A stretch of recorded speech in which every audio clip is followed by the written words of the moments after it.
Hey guys, it's Quickie Baby and welcome back to War Thunder. There's been an interesting release on the Ground Forces closed beta test server. They've released completely new Russian and German tanks, and this video is going to get you up to speed on the new releases. So when we look at the Soviet tech tree, we have the T-26, the KV-2, which leads on to the IS. There's also a tank destroyer, the Su-85, and we also get to play around with not only the T-34 1942, but the T-34 85. So let's take a quick look at the Su-85 first. It weighs just shy of 30 tons with a 500 brake horsepower engine, which means this thing can shift. It has a fantastic top speed limit of 57 kilometers an hour, and due to this it can climb up very steep slopes. Now the tank has got 5 degrees of gun depression and 25 degrees of gun elevation, and its hull armor is unfortunately only 45 millimeters, but at least it's all round. This tank however gets a punchy 85 millimeter, as the name Su-85 might indicate. And when you have the upgraded ammunition, you have 120 millimeters of penetration at 10 meters, ranging to 55 millimeters of penetration at 2,000 meters. This tank gets a battle rating of 4.0, which is the second lowest of the Soviet tanks in the current test iteration, but having that 85 millimeter does allow it to be more dominant at range. Next we have the mighty KV-2 with its 152 millimeter main gun. This tank has a battle rating of 4.3 and it weighs 52 tons, which makes it quite sluggish considering its engine power is only 550 horsepower. Now the top speed limit on this tank is 41 kilometers an hour, but its turret rotation speed is very slow at 10 degrees a second. Now the gun depression on this tank is quite weak at 3 degrees and its elevation is not amazing at 18 degrees, but the tank's hull armor is strong, 75 millimeters on the turret all round and 75 millimeters on the front and side of the hull armor, and still you have 70 millimeters of armor at the rear. Now the penetration on this gun up close is fantastic, but at range it becomes very much weaker. At 10 meters you have 150 millimeters of penetration, meaning that you can derp through the thickest armor in the game at the moment, but the AP shells at 2,000 meters, although that's a very extreme example, deviate down to 38 millimeters of penetration. Realistically, trying to hit targets at greater than 1,000 meters is quite tricky, and even at 1,000 meters you still have 80 millimeters of penetration. This tank is just absolutely brutal, and I can't wait to show you some of the gameplay in the KV-2. Now we're going to look at the IS, which leads on from the KV-2. It has a battle rating of 4.7, which is joint highest in the current iteration of the test server. It weighs 44 tons and has an engine power of 520. Its top speed limit is only 38 kilometers an hour, which when you consider that the KV-2 has a 41 kilometer an hour top speed limit, you realize that the IS-1 truly is a heavy tank. Now its turret rotation speed is 14 degrees a second and its gun depression is 4 degrees, with its elevation being better than the KV-2 at 25. Now the hull armor at the front is a very strong 120 millimeters, 90 at the side and 60 at the rear. Its turret armor is also excellent, 113 at the front, 105 at the side and 97 at the rear. This truly is a very heavy tank and it's very hard to penetrate its armor. The tank gets an 85 millimeter, and with the upgraded ammunition you have 120 millimeters of penetration up close, deviating to 97 millimeters at 1 kilometer and 55 at 2 kilometers. Now looking at the medium tanks, here's the T-34 1942. It weighs just over 26 tons with a 450 brake horsepower engine, which means that it's easily capable of continuing to go along at its maximum speed of 49 kilometers an hour. Now the turret traverse again is a very low 10 degrees a second, but this tank has slightly better gun depression than the heavy tanks at 5 degrees, but its armor is very low at 45 degrees all round apart from the rear, which is slightly less, and the turret armor is 53 millimeters all round. You guys might remember in my first video that I definitely recommend shooting T-34s in the turret, and that's because of the great sloping armor on the hull and the turret being very flat and not very much thicker.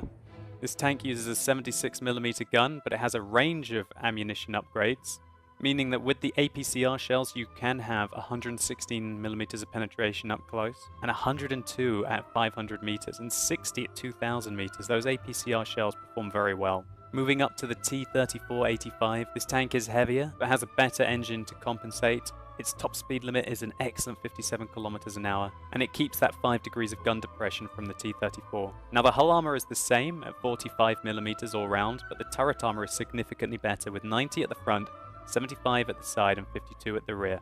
What this means is that when you're engaging a T-34-85, shooting the turret, at least at the front, is not the viable option that it was with the T-34. And you're probably going to have more luck trying to penetrate the hull armor, unless you have the side of the turret as an example.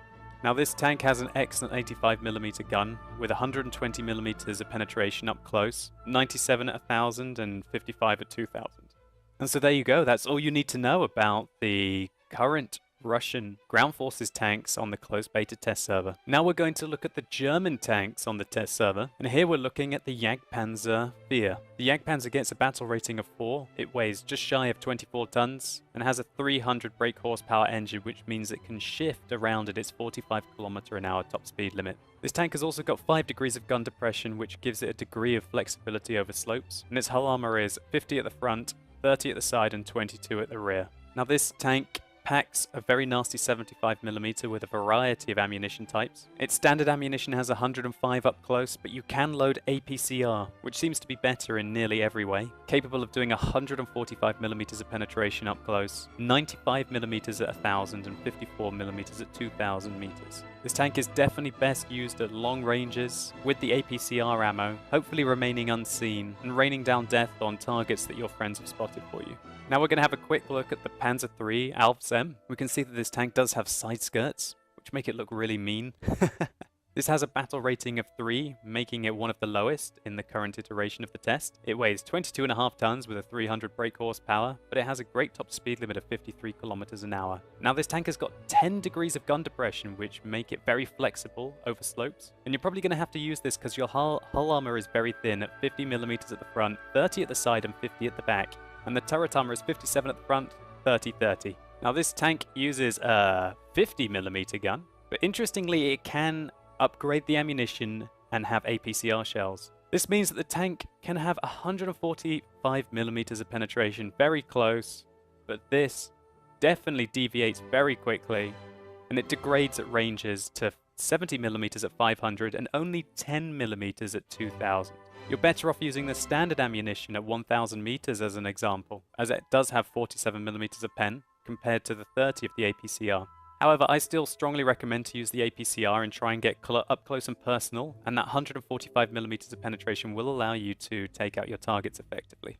Leading on from that is one of the tanks that I know you guys will be most excited about. This is the Tiger, the Panzer VI Alps H1, and it has a battle rating of 4.7 at the top in this test server. It weighs 57 tons and it has a 650 brake horsepower engine with a top speed limit of 45 km/h, and this thing can really shift for such a very heavy tank. Its turret rotation speed is only 6 degrees a second, which is very slow. This tank has 102mm of armor at the front, 82 at the side and 82 at the rear. And the turret armor is 100 at the front, 82 at the side and 82 at the rear. Now this tank gets an 88mm, which performs quite nicely both up close and does not lose much of its armor-piercing capabilities at long ranges. As we can see here, it's 115 at 10 meters and 77mm at 2000 meters. You can choose to use heat ammunition in this tank. The muzzle velocity will go down a little bit, but you will still have 103mm of penetration at 2000 meters. If I get the chance, I'll try and test some of this out for you, but really there's quite a lot of grinding to be done to be able to unlock these ammo types on all of these different tanks. A lot of you will just be excited at the fact that there is now a Tiger playable in War Thunder. It is a beautiful looking vehicle, and I can't wait to show you some of the gameplay in it. So finally, the other vehicle that I want to brush upon is the Panzer IV Alps H. This tank weighs 22 tons, which is very light, with 300 brake horsepower engine, and it goes at 55 km/h. The turret rotation speed is 14 degrees a second, which is a bit quicker than most of the German tanks.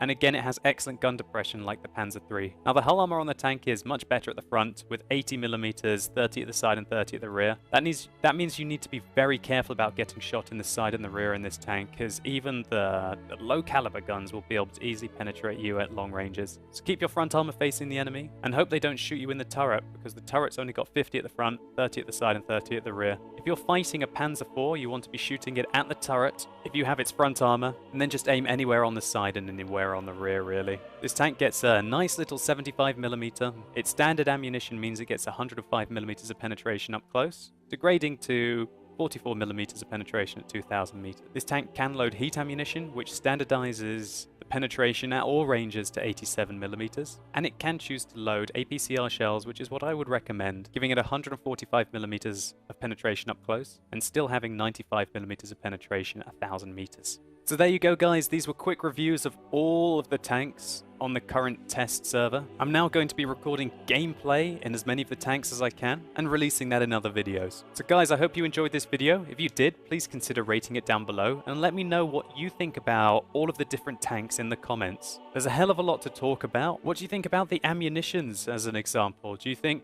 that having the heat and APCR ammunition is a good idea? Was there any one tank that particularly jumped out at you as being the best on this test server? If you could play any one tank, which would it be and why? As always guys, thank you so much for watching. Think about subscribing to the channel if you want to see more future War Thunder content. You've been epic, and hopefully I'll see you soon.